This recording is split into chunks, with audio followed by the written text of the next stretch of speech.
Good evening, everybody. I'm going to call to order the October 28th, 2024 Planning Commission meeting. And we'll start with an invocation, the Pledge of Allegiance. CJ, if you'll do the pledge. And please stand. Mike, if you'll do the pledge for us.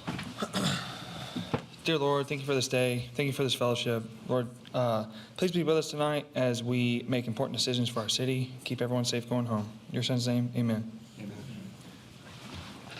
I pledge allegiance to the flag of the United States of America and to the republic for which it stands, one nation, under God, indivisible, with liberty and justice for all. Thank you. Mary Ann, would you please call the roll? Sir. Chair Harris. Here. Vice Chair Morrell. Here. Mr. Pereira. Here. Mayor Brown. Councilman Carter. Present. Mr. Strouder. Mr. Thompson. Here. You have a quorum. All right. Thank you, ma'am. Mr. Secretary, do you have minutes to present? Yes, I have minutes dated September 9th, 2024, Planning Commission work session minutes, and September 23rd, 24, Planning Commission regular agenda meeting minutes, and I submit that we approve them without changes. Second. Okay. Motion is second on the minutes as presented. Any corrections or changes? All right, sit down and call for the vote. All those in favor, say aye. Aye. Any opposed? All right, passes unanimously. Next item on the agenda is public comment on agenda-related items. If you're here in the audience this evening and you want to speak about something that's on the agenda, this is your time to do so. Just ask that you come forward, state your name and address for the record, and keep comments to 5 minutes. So with that, I'll open public comment on agenda-related items.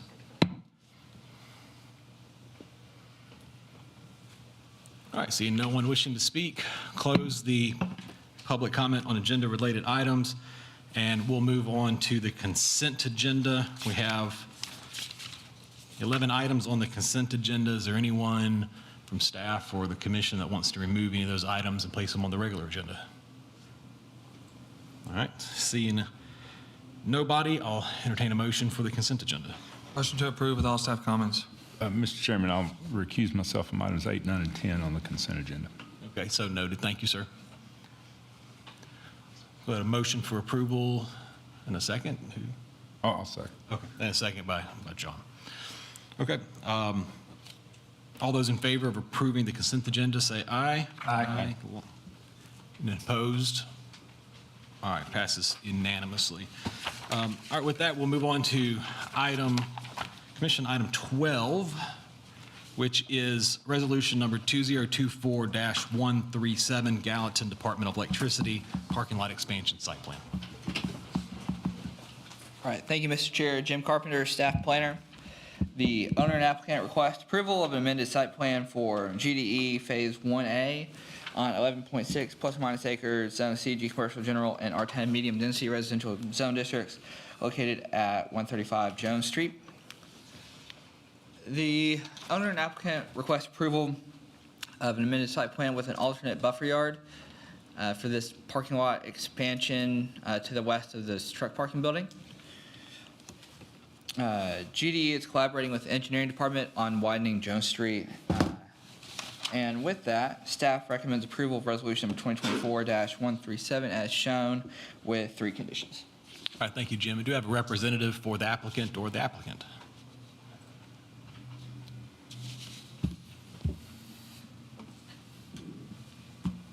Mark Kimball, General Manager at Gallatin Department of Electricity. All right, good evening, sir.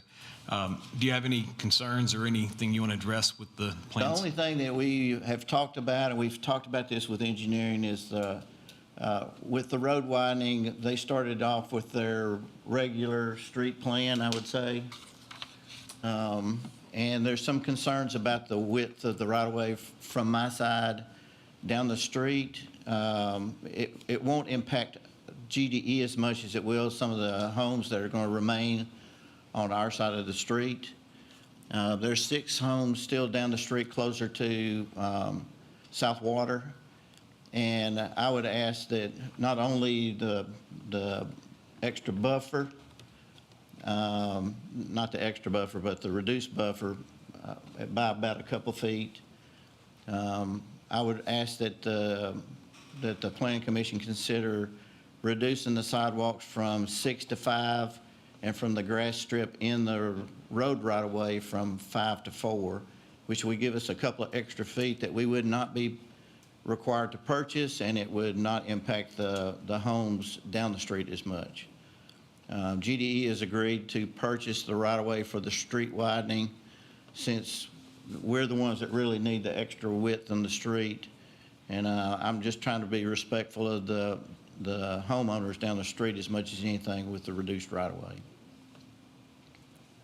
Engineering, do you guys have, So reducing that is not our standard in a non-residential area. We want a 6-foot sidewalk and a 5-foot grass strip. However, in other situations where you've got existing infrastructure, we've gone a little bit lesser than our standards. And due to the pedestrian volume and the classification of the street, losing a foot on the sidewalk and a foot on the grass strip, that would be okay. okay, y'all are okay with that? So final, will it be curb and gutter as well? I believe it was a 2.5 So foot. curb and gutter, 4-foot grass strip, 5-foot sidewalk. Correct. Which is, you're still dedicating what, 10 foot of right of way? Yes. Yeah, so what it would be, there's in about the middle of the street, there's a 38.5 foot measurement, just to the right of that. So instead, that would be, I guess, 36.5. Okay. That would still allow for a total width of Jones Street of 24 feet, 2.5 foot curb and gutter, and then a 4-foot grass strip and a 5-foot sidewalk. And we'll give you 50 foot of right of way. 48, I believe. I mean, Yeah, it'd be lesser. okay. I mean, in my opinion, I think that, and I brought this up at the work session, I think the fact that they're providing all of the right-of-way dedication on their side, I feel like that's huge, because you're likely not going to get the right-of-way dedication from all the other homes from the south side of the street. And that's part of the problem, those homes down the street, it's going to be impacting them greatly compared to the other Yes. side. On the grass strip, with the condition on here that's, 8 foot 8 inches wide, so is that what y'all did when modifying the grass strip for the buffers? That works? Okay. Well, that would actually increase the 8.8. No. So that 8 feet 8 inch grass strip is their kind of parking lot screening, landscaping, or buffer okay. yard. So that's on the GDE private Yeah. side. Okay. So they would, if we want to do that, that's fine. We would just want to probably add a condition to allow them to take a foot off of the sidewalk and a foot off of the grass strip in the right of way.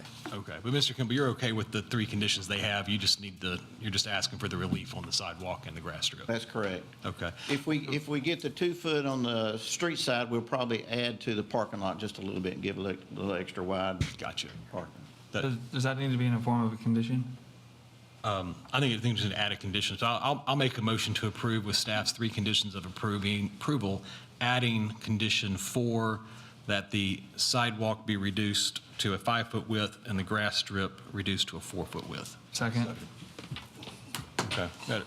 Motion myself, a second by Albert. Any further discussion? All right, seeing none, all those in favor of the motion with the added conditions, say aye. Aye. Any opposed, like sign? All right. Thank you, sir. Have a great evening. Thank you very much. Okay, item 13 is Resolution 2024-118, Walmart Fuel Station Site Plan and PUD Amendment. All right. Thank you again. The owner applicant requests approval of an amendment to the Village Green Plan Unit Development, Walmart Supercenter PUD, and a site plan for Walmart Fuel Center on a 21.9 plus or minus acre parcel zone CG PUD, Commercial General Plan Unit Development District, located north of Nashville Pike and east of Belvedere Drive. The owner applicant requests approval of a alternative architecture plan for the fuel center. The applicant, when ready, will also have to submit a sign package that meets the requirements of the zoning ordinance. Staff recommends against the alternative architecture plan because it does not meet or exceed our code requirements. However, staff does recommend that this be considered a minor amendment to the Village Green Walmart PUD and recommends approval of the site plan with 13 conditions, and there will be a public comment on this item. All right, thanks, Jim. And before we hear from the applicant, there is a public comment for this item individually, so if anyone wishes to speak to this item, it's time to come forward. It's a public comment on Resolution 24118 is now open. All right, seeing no one wishing to speak, I'll close public comment and ask for a representative of the applicant.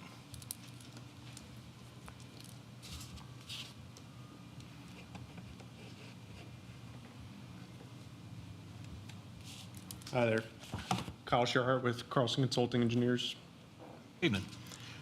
Have you had a chance to review the staff's conditions of approval? Are you okay with those or have any questions? Yes, I have. I'm good with all the conditions that they provided. Okay. And so I guess for planning staff, so that takes care of the concerns with the architecture on the building? Is that in your conditions? That would be condition 2? Condition 2? Okay. Okay, 2 and 4, I believe. Yeah. okay. Or, The dumpster enclosure? yeah, 2, 3, and 5. Perfect. Okay. And this also this gets the drive aisle from Belvedere over to fixed for the traffic boondoggle that is the parking lot of Walmart, right? That's correct. Fantastic. Want that for years. Yeah, that's me too. Oh. So, okay, well, I mean, I think it's pretty simple. You have a motion for approval with the 13 conditions from Albert, in a second. Minor or major? Oh, sorry. So first, Motion minor amendment. all right, we've got a motion to be a minor amendment. I'll second that. Any discussion on major versus minor? All right, all those in favor of being a minor amendment, say aye. Aye. Any opposed? Okay, it's a minor amendment, and now we'll move on to a motion for approval. Accept amendment with the 13 conditions. Okay? Second. All right, motion by Albert with staff's condition approval, second by Mr. Thompson. All those in favor of approval with the conditions, say aye. Aye. Any opposed? No, pass. All right, thank you very much. Okay, item 14 is Resolution 2024-138, Freedom Church Site Plan, Alternative Site Plan. Good evening, Commissioners. Kimberly Atlee, Staff Planner. The owner applicant requests approval for alternative master sign plan for Freedom Church located at 1010 Freedom Church Road. It's 16 acres. It's zoned ag residential. What they're looking to do is to add for the master plan to bring up the aesthetics for their property because of the location. And they are already, you may have seen them come to you before 2 times. So now they're coming up with a master plan that will take care of this campus. This is just for the signs only. It does not include any expansion to the campus. Staff recommends approval. Thank you. Do we have a representative for the applicant?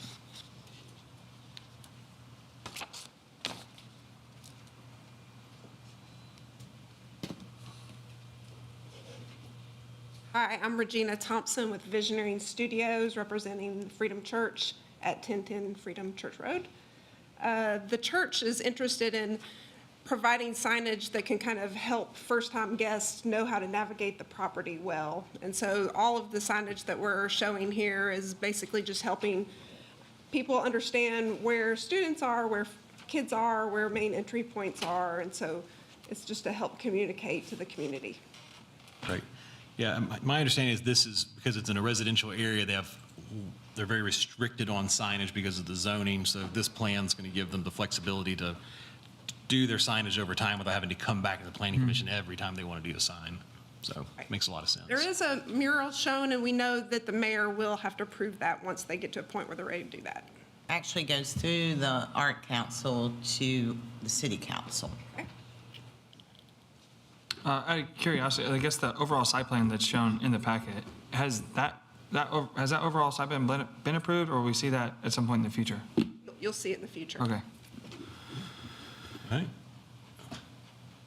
Do I hear a motion to approve it? Motion to approve with all staff conditions.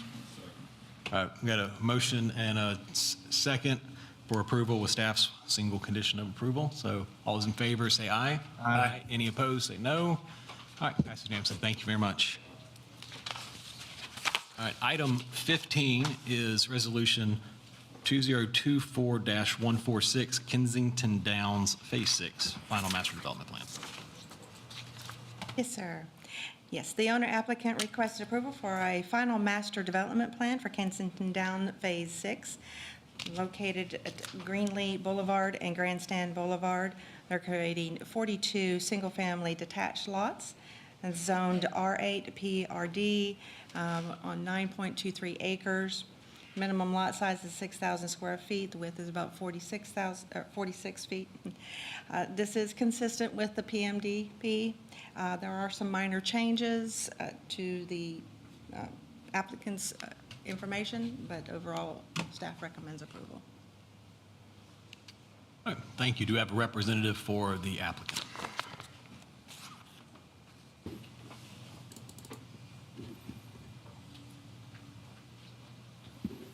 Luke Talley with CSDG. We've read the conditions of approval and accept all conditions and happy to answer any questions.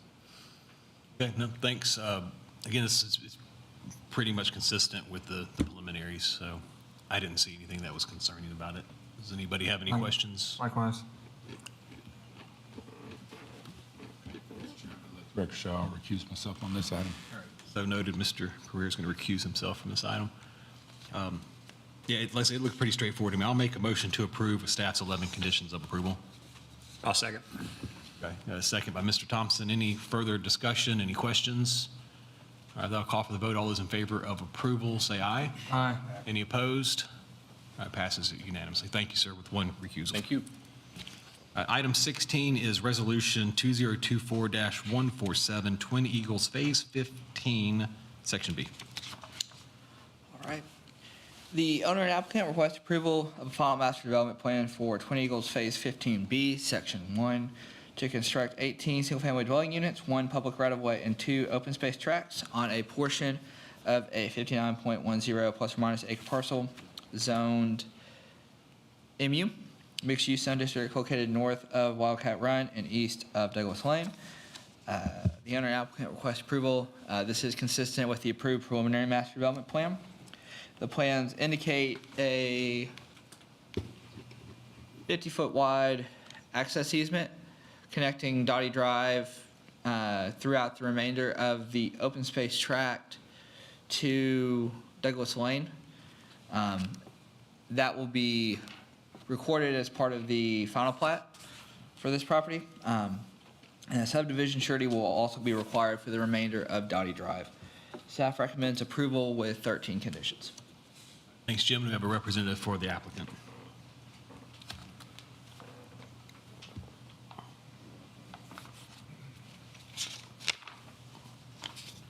Andy Leith, Greenland Design.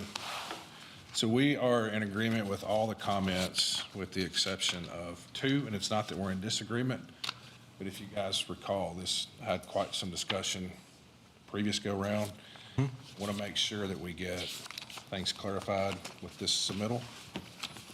So I have, passing around here, I think I've got plenty of copies. This is what I would like to replace comment 2 with, or condition 2. I printed it out because it was quite long-winded and I was going to forget it. And this is based upon what I was told was a communication between my client's lawyer and the city. And I don't know if Ms. Letitia is in the know on this or not, but so as you read through that, I'll just give you the highlights of it. We're trying to clarify when the road will be constructed instead of halfway and things like that. So what I'm proposing with this comment is that the client's going to post a surety with the final plat of page 15, section 1, which is what's on the agenda tonight. So we're in full agreement with posting the surety for Dottie right now, or when the final plat comes through, and all the other sureties are put up. Construction will begin with 15B, section 2, which we have not turned in. It'll be turned in the next submittal, and it'll be for 24 lots. in construction, 12 lots into that phase. And then by the time that phase is completed, it will be accessible to emergency vehicles. And then binder will be placed on that section once what I'm calling 15C is come through and approved, which will be the next phase, the phase after next that we submit. So the surety goes in now. The road begins construction with the 15B section 2. And by the time that phase is completed, it will be accessible to emergency vehicles. Okay, so what happens if that phase never starts? You have a surety put up right now. And an easement. Yeah. And I guess my question is, the way I read this is it's surety, but then there's a limitation of when, when it could be utilized to build the road if he just decided he wasn't going to build anything else, right? But I think even the condition 2 of the city sort of leaves some ambiguity with that, with the surety.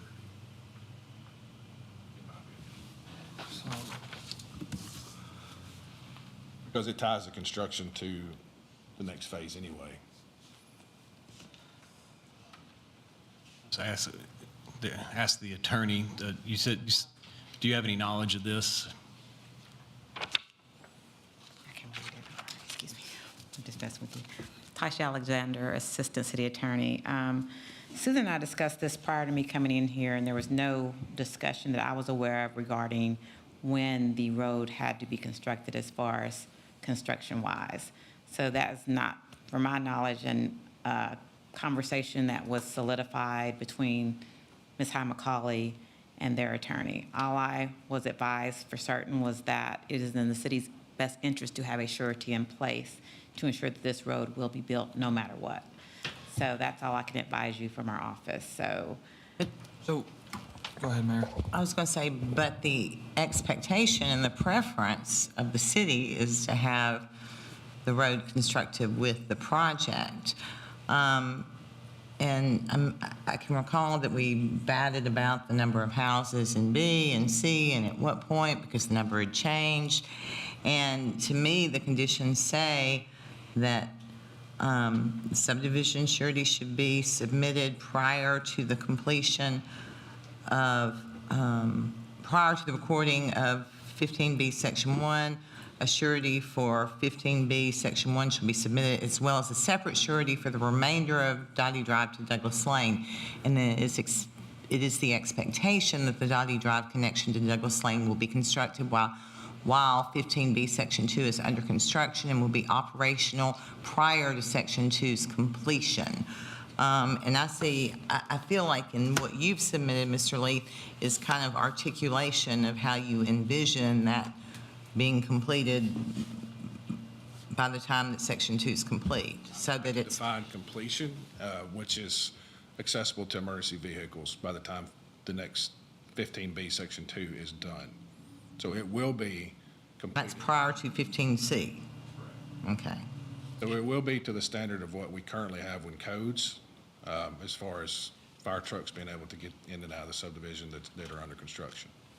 And then so we can revisit the number of homes in each of the phases. Do you have that? I can't remember. So once all this went down, we're only thinking about 3 phases ahead right now, which is the one currently under your review, the 18 lots. The next one's 24. And then the next one goes all the way out to Dottie anyway, so however many we can get there. And it's going to be probably in the neighborhood of 20. But that's going to depend on a lot of environmental factors, wetlands, streams. So where we're drawing the line is completion has to be done at the end of the 42 lots. Completion meaning accessible to emergency vehicles. That's the one I was... Wasn't this, and refresh my memory, wasn't this section, though, reduced because we were bumping up against a lot threshold? Because This we section that's originally... in front of you right now. Yeah, we originally had, and this was months ago, because y'all went back to council, was my understanding. We originally had a multi-phase 15, or multi-section 15, that showed more lots than just 18. Correct. And then council determined the number, that was the threshold, Sort of. sort of. Yeah, that's where it got very messy, because in the very beginning, when this first came through a couple of years ago, you think? Right, and Latasha can correct me, but it's my understanding that when we did get to council, and Mayor can correct me too if I misspeak, that the attorney's opinion of it was, the motion that was made for the 88, I'm going to say 88, was an invalid motion to begin with. Okay? So it just sort of stopped right there. Council did not take action on it, correct? Council did Well, not. I think that's when we kind of went the direction where we wanted a surety or the road completed, to make sure that the road did get completed. But I guess and I'm sorry, my memory's poor. So where we are now is, we're saying by phases, we want the road completed. And I mean, in talking about this with our attorney, if this had never come back to us, there'd be no discussion about a surety for this road. And so now we do have that option, but we've got to figure out the articulation of what is required when, so that it is memorialized in our document. And I'm basing. All parties are clear. And I'm basing my conversation tonight off of what I was told transpired between the city's attorney and my client's attorney, Okay. which neither one of those are here tonight. How many lots are in 15B? There will be 24, because Okay. they have agreed on, this is, again, I'm speaking from the perspective Yes. of what they have agreed on, 42 being the magic number. Okay, okay. And the 42 is what gets you to the 88 total before the road was supposed to be built? It's been compromised, but right now it's, the number's 42, and there will be a road out to Douglas that'll be accessible to emergency vehicles. And it will have a bond in And place as well. it will pass the I'm looking at, is that 3 streams? Probably, yes. Okay, Well, right, with the construction of these 18, we're gonna go ahead and cross 2. yeah, We'll have 2 more to cross to get out there. okay. But I really believe that the road's supposed to be complete, not just accessible for emergency traffic. That's the question that I was about to ask, is at what point is the guarantee that the road is complete, not just emergency access? But we're proposing, and what I put before you tonight is when he gets a UNO for the first house in 15C, which will be the section going out to Douglas. Right, but I think that's where we have the confusion is what happens if he doesn't ever build. So, I mean, But that's what the surety's for. The surety's going in place right now. well, I understand that, but Still, but if this is, That's but this is, 42 more homes. I understand, but this, my thing is, but this doesn't say that, the surety can be, what if you say, well, I'm not going to build section C for 10 more years? I understand. So where's the trigger that the city then has the ability to finish the road if for some reason it doesn't happen? But here's the other thing, the cost, the surety, at that point, will it cover the cost? Yeah. And, if it's 10 years from now, I think the biggest issue with this is the whole point going back to this is the access of having more than one entrance in and out of a very large. needed now. We It's- got it there when needs- it it wasn't need- required. Yeah. So, No, by all means. I don't know the details y'all are talking about, what council agreed on 42 lots. So I've been quiet. But my understanding was that 3 years ago, when this was a large discussion, was that engineering told us that the single access point had reached its threshold capacity, that we couldn't have any more houses in there when y'all wanted to add this whole section that goes out to Douglas. So I'm not understanding how we're operating on credit. It seems to me like we're going way beyond the threshold of what the current single entrance can handle, and that access point is needed before it's completed, not upon completion. Well, and the reason that we got there, and I do recall this, correct me if I'm wrong, Mr. Lee, but at the time when it first came through several years ago, there was such an uproar from residents of Douglas Lane that the council made the decision that they wouldn't require the connection until half the homes were completed. Because at the time, it wasn't about, oh, this neighborhood only has a single access. I mean, everybody was kind of aware of that, but it was more about, oh, all of these Douglas Lane residents are here and they don't want this connection. And so the council felt like they didn't want to put that burden on them because they were the ones expressing so much. I mean, there was nobody from Twin Eagles saying make this connection, or there may have been, I don't know. But really, it was the majority of people saying, we don't want this connection. And so I think all the attention went there as opposed to, whoa, wait, there are hundreds of homes here that only have a single access. And honestly, when it came back to us this last time, it was after we had had a flooding incident just this year that blocked that road, and that really resonated with a lot of people realizing that a second access is critical. Oh, that's a lot more information than I had. I'll be I mean, quiet. Randy bought this section from Mr. Duncan and made sure that it touched Douglas so that he could get there. I mean, he was intentional about that when he bought the property to make sure he could connect somewhere else. So where we're talking about now, and Mayor Brown is correct, I believe the council was trying to compromise with the neighbors in the county there as to when to put traffic on their road. So, I mean, This is where it got into the half number and then the interpretation of what half is. And as I understand where we're landing at tonight is a result of the attorneys getting involved and sort of coming up with this proposal here. I feel like the council discussion was that they wanted the road completed at the end of that. Well, no, I was at that council meeting. Okay. I think I would agree with that. So Steve, do you have anything to add? Yeah, that was our discussion, you know, to go ahead and get the road completed. So does the condition 2 as it's written, my understanding of that is that the surety's put up and the road has, basically the road has to be completed and operational by the time this section we're talking about is done, right? The way that this comment is written is it's 15B Section 2, which has not been turned in yet. It'll be in front of you. It'll be turned in at the next submittal date. So the intention of comment 2 as it's written now is when they record the plat, we get the normal surety for section 1, and then we get a surety for the connection to Douglas Lane. Then once they submit the section 15B section 2, go ahead and get it started and, you know, get the emergency access. And then by the time that section 2 is completed, it would be operational for traffic. So completed. So functionally complete, which could be up to binder. So the difference in the condition that's being written is for 12 lots. The big difference is not necessarily in that. The big difference would be a client would like to leave the extension out to Dottie and Baystone until he starts building houses along it. That's the big difference. I mean, the city's asking for it to be complete, which in my opinion would be curbing, binder, you said binder at least, so the curbing would need to be down. And so it's really the difference in curbing and binder versus Baystone.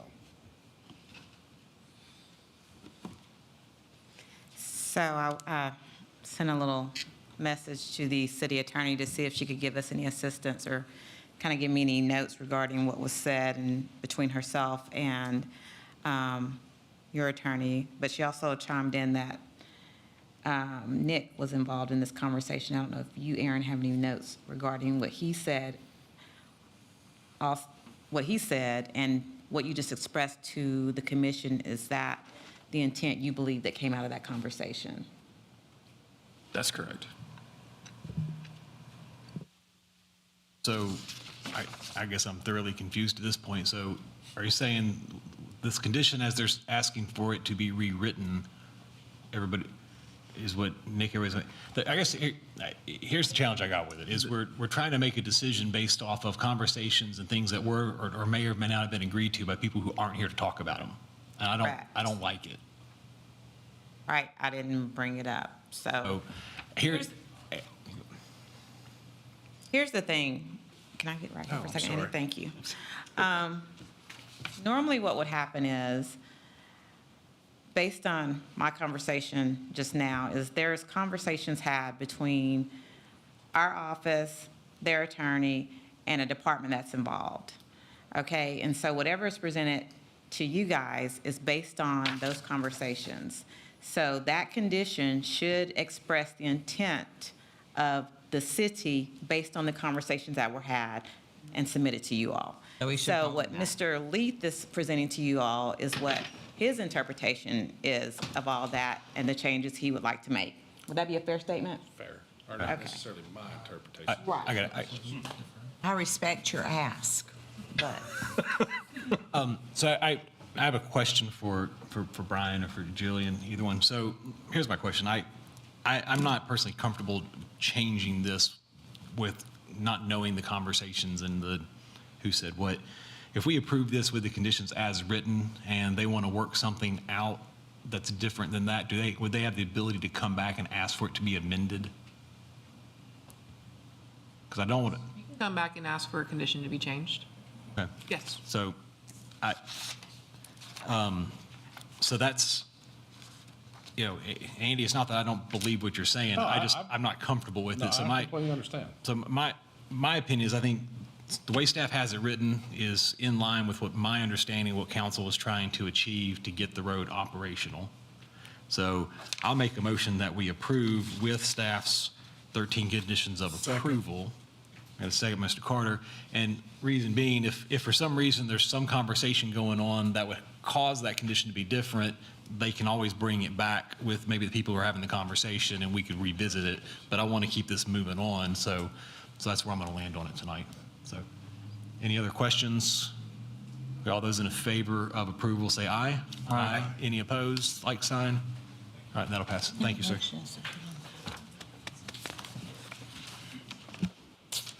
Okay, item 17 is Resolution 2024-148 Vintage Bakers Crossing Apartments.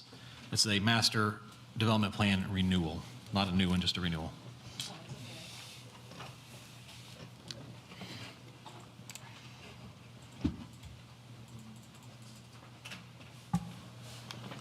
Yes, this is a final master development plan for the Vintage Baker Crossing Apartments.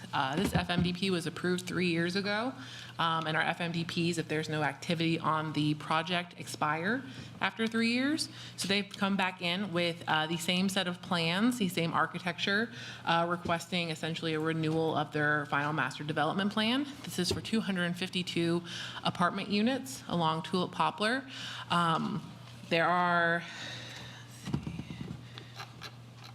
There are 12 conditions of approval.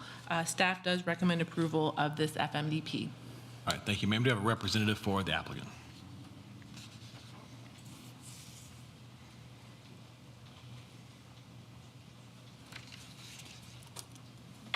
Good evening, Matt Taylor of SEC. I've also got my client here as well. Okay. Get a chance to review the conditions of approval that they've asked for. Any questions, concerns with any of those? We did. We were good with everything except for number 3 and 4. I think there have been some conversations about the stub outs or cross connectivity at the workshop. We didn't really think that adjoining uses were necessarily compatible with our use, and so we would prefer that those stay, remove those conditions. Matter of fact, the condition, the stub to the south at Commerce, that is directly into a retaining wall that we've got proposed on the grading plans. That would present some difficulties there in addition to the use compatibility. Thank you. Engineering, do you guys have any? Sure. So I heard the conversation at the work session talking about the 1-2 that would go to the Wood Springs Suites. About not connecting to that because it's different uses. I understand that. The one to the south, we feel that could be a similar use that would gain value from that connectivity, as well as looking at the plat for the southern property. It did show a cross-access easement that would line up with this property. So that's why we're asking for that one. Okay. Show me where that is. That would be. It's over just a little bit. Yeah, right there. And right now on that property, there is a shared driveway onto Tulip Poplar. The bank is on the south part of that, and then on the north side of that lot, it's vacant but it could be a good spot to tie in these apartments, kind of a little backage connection to that shared driveway. Yes, I think there's some easements for a shared access drive coming off of Tulip Poplar, running behind the bank. In those properties, I think there's a little house next to the creek down there that would access with that. It's not showing on here, but that's. So I guess my question is, if this plat hadn't expired and they were back, though, we wouldn't be asking to add to it, would we? That was something that I suppose was missed when this first came through.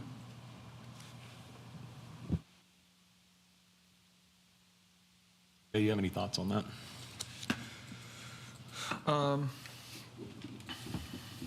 At the work session, we discussed this. I was hesitant about the connection to the hotel. I was unaware at the time, and it did not get brought up, that there was supposed to be a connection to the south.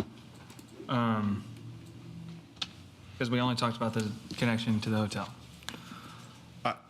I think you're right. I think that got added in between the two, because I do recall there being a request for one cross connection before. Yeah, the only cross connection that we discussed at the work session was the one to the hotel. And me personally, I don't agree with that because of the change in use. I mean, we also talked about emergency services and fire access. If this was only a 2-lane drive going into the development, I would have concern, but it's a 3-lane drive going into the development, and every single one of these buildings is sprinkled. Got it. So I mean, the fire department I don't know if they provided any comment on this.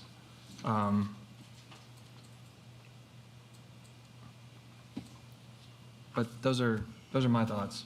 Okay. Like I said, was unaware that there was a comment asking for cross connection to the south. How significant is the retaining wall down there? It's a 4 or 5 foot wall, I believe. I believe our side is higher than the credit union side, the neighboring side. It is the condition that you're asking them to just stub something out to the property line? Correct. Okay, so because they're developing first, I mean, could they stub it out to the top of the retaining wall, or how are you wanting to see that? I mean, it just needs to be stubbed to the property line, so then when the adjacent property develops, that they can make the connection.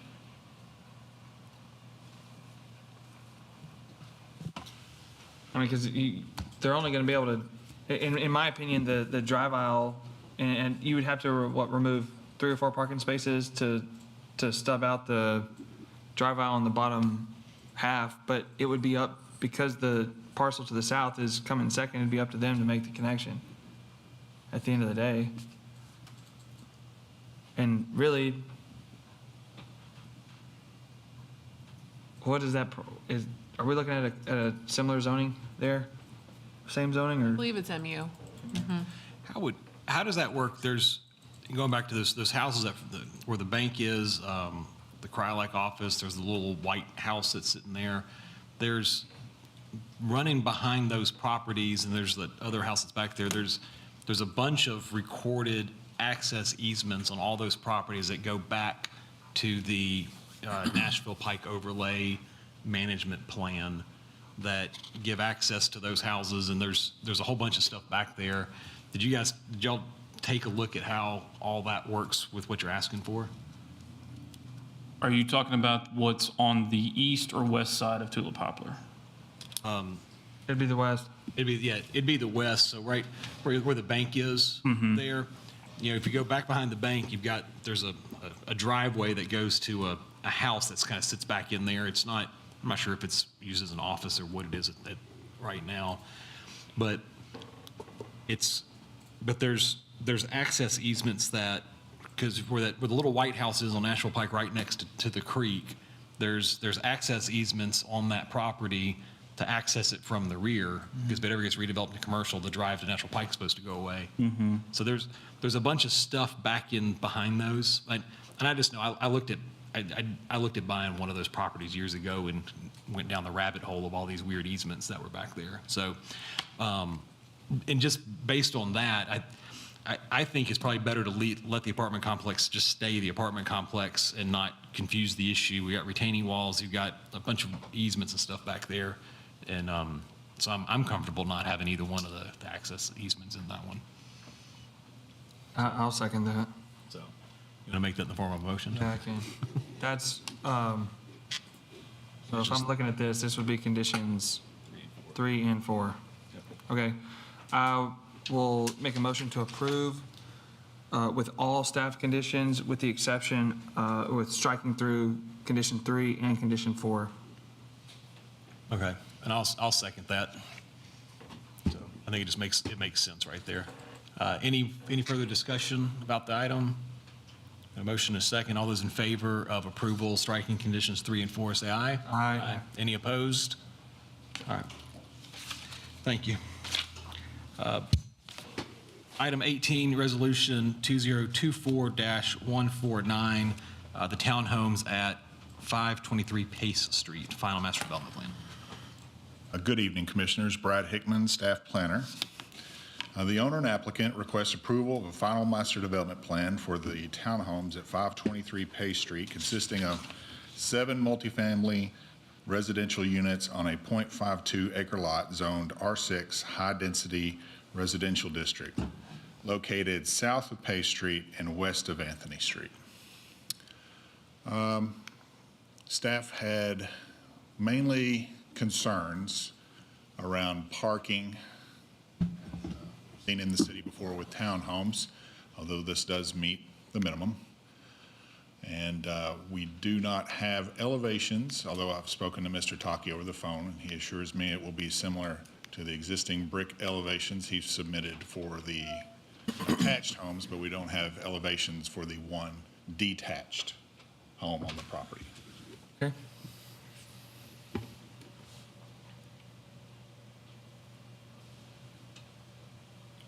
Do we have a representative for the applicant? Mr. Chair, there was one condition of approval that was missed on there. The units aren't labeled on the picture that I'm looking at. Basically, the driveway that's closest to the intersection is just a little bit too close to the intersection. So we would want a condition of approval that driveway meets the driveway spacing requirements. It's at about 22 to 23 feet from the intersection. It needs to be 30. I feel that this could be accomplished by just flipping the driveway on that unit. So I think it's an easy thing to accomplish. Thank you. Sir. It's Fat here. I'm with Civil and Environmental Engineering. I've looked at the comments, and we agree with all the comments, even with the new comments about the driveway. That's fine. We work with the staff and work it out. Okay.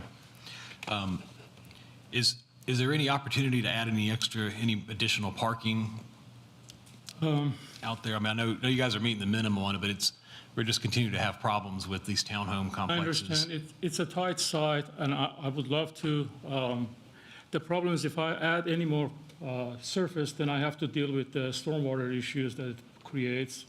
I don't have any problem adding, widening the driveways, but then I get into the problem of dealing with the stormwater. As far as the architectural plan, I do have you didn't see it, it's our fault, we weren't on time getting you the architectural plans, but the single building will be all brick. Okay. I have it on my phone if you want to look at it, but. It's similar architecture? Yes. Absolutely. Yeah, I'm fine with that. It wouldn't make sense that you would do something that nice and then put something different beside it, so. All be brick, yes. Yeah, okay. So I guess it raises an interesting question for staff. So if he has an opportunity to add some more surface area to get some extra parking, do we have the ability to not make him do more stormwater, or is that a regulation that has no flexibility in it? He would need to work with stormwater. The impervious area would need to be handled in some form or fashion. Yeah, regardless, everyone's required to meet the MS4 requirements for Gallatin and TDAG. So got it. There's a direct, there's a trickle-down effect. The more impervious surface area you add, the more water quality and detention area you have to provide. Got it. So Okay. it's not just a. It's not, okay. It's not the same as saying, we're gonna, like if there's a landscape buffer, we could give a variance. That's not an aesthetic decision. No. Yeah, that's But good. I do think if there is a way that you could figure it out, that you would have people much happier with their If there townhome is a way to purchases. figure it out, we'll work with the staff and figure it out. Well, and my, Use pervious Yes, sir. pavers. now, yes, that would be, so that would be built into their water quality design. I mean, I would say that would go a long way. The result ultimately would be, I think, this is my opinion, the result would be the entire front of these units would be pervious pavers and that's it. You'd have no green space. You would have no grass strip. You would have, they would likely have to figure out what to do with their utilities because they would have to move them. My concern right now is, yes, they are meeting the parking requirement with one car garage and one car in the driveway, but half of these garages aren't going to get parked in, likely, and so you're going to have one parking space in front of every single one of these units. The way to meet the parking requirement on site and not add any other impervious surface area is to remove the single unit in the back and provide a parking lot. Now, that's, Oh. And that doesn't add to the impervious surface area because it's already considered impervious because there's a roof there. So Correct. that had actually been a suggestion that staff had made to the, and then if it ends up being, this is very tough for me because, I mean, the ongoing discussion just across the board is affordability for homes, especially in this district. And I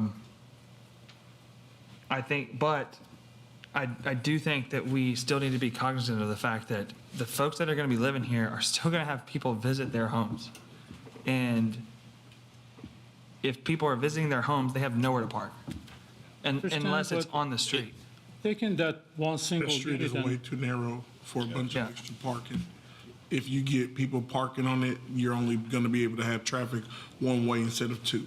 Yeah. And that's gonna create a safety hazard. You do, and I think here's the challenge that we have for us tonight, though. The density and what they're asking for is allowed in the zoning that the property has. They're not asking for any variances on that. They're meeting the parking requirements. So we don't have a trigger where we can force them to add more parking to this. Okay, so I think, now, I think we're going to work on that with our zoning regulations updates. We're going to address this, but, we talked in my call earlier with staff and legal, but there's, what they're doing, they have the right to do. They're meeting the requirements. So really, if they can get more parking, it would be great. I think it would be good for people living there, but we don't have the ability to force them at this point. we'll work with the staff. If there is a way to do it, we do it. But I have to say, changing that one unit, single unit to a parking is not going to help because it's such a small area. How many parking can you get in there? It's just such a small area. It's not going to help anything. How wide is the unit?